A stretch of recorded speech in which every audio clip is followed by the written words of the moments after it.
இன்னைக்கு வந்துட்டு எக்ஸசைஸ் பண்ணி இது பண்ணிடுவோம். எப்படி அப்படின்னா இப்போ வந்து வார்ம் அப் பண்ணிக்கணும். ஒரு சின்ன டிக்கு இப்போ எப்போவுமே வந்து வார்ம் அப் பண்ணிட்டு தான் வந்து ஸ்டார்ட் பண்ணோம். அப்போ தான் நல்லாயிருக்கும். ஓகே, 1 2 3 4 5 6 7 8 9 10. ஓகே, இது வந்து நம்ம எப்பவுமே ஸ்டார்ட் பண்ணோம்னா வார்ம் அப் பண்ணிட்டோம் அப்படின்னா கொஞ்சம் உடம்பு என்ன வந்து சரியாயிடும்.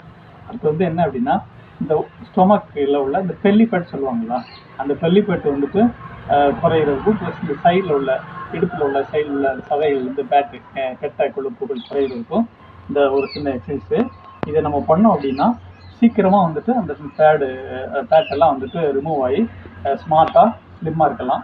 அதுக்கு என்னென்னா ஒரு ஸ்மால் எக்ஸசைஸு நான் இது பண்ணுறேன். இந்த மாதிரி காலை வந்து எந்த அளவுக்கு வந்து உங்களால் ஸ்டிஃபாக ஸ்ட்ரைட்டாக எந்த அளவுக்கு அகலம் வைக்க முடியுமோ வச்சுக்கோங்க. வச்சுட்டு கரெக்டாக பார்த்தீங்கன்னா நான் பண்ணுற மாதிரியே நீங்கள் பண்ணிங்கன்னா உங்களுடைய இது வந்துட்டு 15 to 30 டேஸ்க்குள்ளே வந்துட்டு உங்கள் பெல்லிபேட் வந்துட்டு நார்மல் ஆகிடும். அதை பார்த்துங்க, கரெக்டாக இது பண்ணி எவ்வளோ ஸ்டிஃபாக ஆகும் நல்லா ஸ்டிஃபாக வச்சுக்கோங்க. இப்போ அந்த கையை வந்துட்டு ஸ்டிஃபாக வச்சுக்கோங்க. கையை ஸ்டிஃபாக வச்சுட்டு அப்படியே 1 2 3 4 5 6 7 8 9 10 11 12 13 14 15 16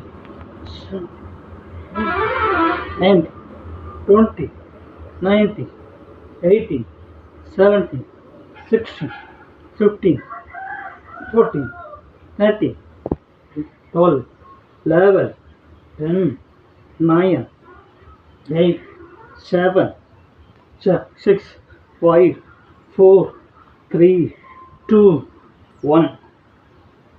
இந்த மாதிரி பண்ணிட்டீங்கன்னா இதை வந்துட்டு அப்படியே பண்ணுங்க. ஒவ்வொரு தடவையும் வந்துட்டு அப்படி பண்ணும்போது வந்து உங்களுடைய இந்த ஸ்டொமக், இந்த பெல்லிபேட், இந்த இதுவும் இந்த சைடில் உள்ளதும் உங்களுக்கு வந்து குறையும்.